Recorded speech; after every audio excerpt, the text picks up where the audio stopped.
मेरे प्यारे देशवासियों, नमस्कार।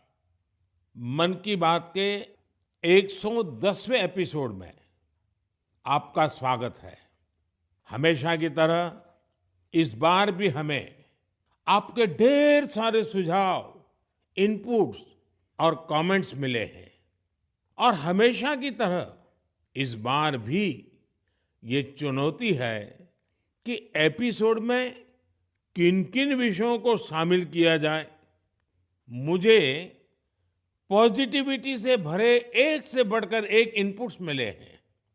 इनमें बहुत सारे ऐसे देशवासियों का जिक्र है जो दूसरों के लिए उम्मीद की किरण बनकर उनके जीवन में बेहतरी लाने में जुटे हुए हैं।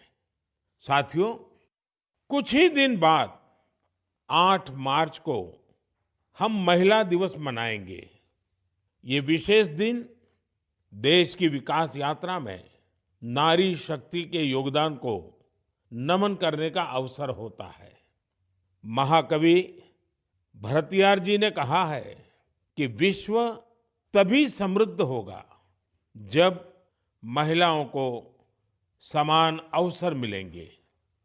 आज भारत की नारी शक्ति हर क्षेत्र में प्रगति की नई ऊंचाइयों को छू रही है। मेरे प्यारे देशवासियों, जब पशुपालन की बात करते हैं तो अक्सर गाय भैंस तक ही रुक जाते हैं, लेकिन बकरी भी तो एक अहम पशुधन है जिसकी उतनी चर्चा नहीं होती है। देश के अलग-अलग क्षेत्रों में अनेकों लोग बकरी पालन से भी जुड़े हुए हैं। ओडिशा के कालाहंडी में बकरी पालन गांव के लोगों की आजीविका के साथ-साथ उनके जीवन स्तर को ऊपर लाने का भी एक बड़ा माध्यम बन रहा है।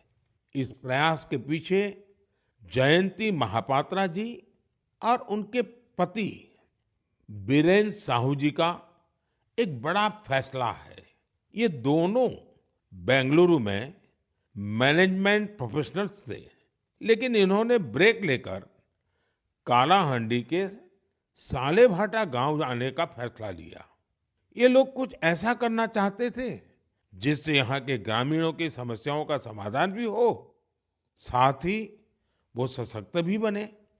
सेवा और समर्पण से भरी अपनी इसी सोच के साथ इन्होंने माणिकास्तु एग्रो की स्थापना की और किसानों के साथ काम शुरू किया।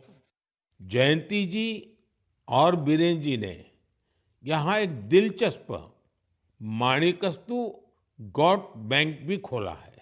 वे सामुदायिक स्तर पर बकरी पालन को बढ़ावा दे रहे हैं। उनके गोट फार्म में करीब दर्जनों बकरियां हैं। माणिकास्तु गोट बैंक इसने किसानों के लिए एक पूरा सिस्टम तैयार किया है। इसके जरिए किसानों को 24 महीने के लिए 2 बकरियां दी जाती हैं। 2 वर्षों में बकरियां 9 से 10 बच्चों को जन्म देती हैं। इनमें से 6 बच्चों को बैंक रखता है, बाकी उसी परिवार को दे दी जाती हैं जो बकरी पालन करता है। इतना ही नहीं, बकरियों की देखभाल के लिए जरूरी सेवाएं भी प्रदान की जाती हैं। आज 50 गांवों के 1000 से अधिक किसान इस दंपत्ति के साथ जुड़े हैं। उनकी मदद से गांव के लोग पशुपालन के क्षेत्र में आत्मनिर्भरता की ओर बढ़ रहे हैं। मुझे ये देखकर बहुत अच्छा लगता है कि विभिन्न क्षेत्रों में सफल प्रोफेशनल्स छोटे किसानों को सशक्त और आत्मनिर्भर बनाने के लिए नए-नए तरीके अपना रहे हैं। उनका यह प्रयास हर किसी को प्रेरित करने वाला है।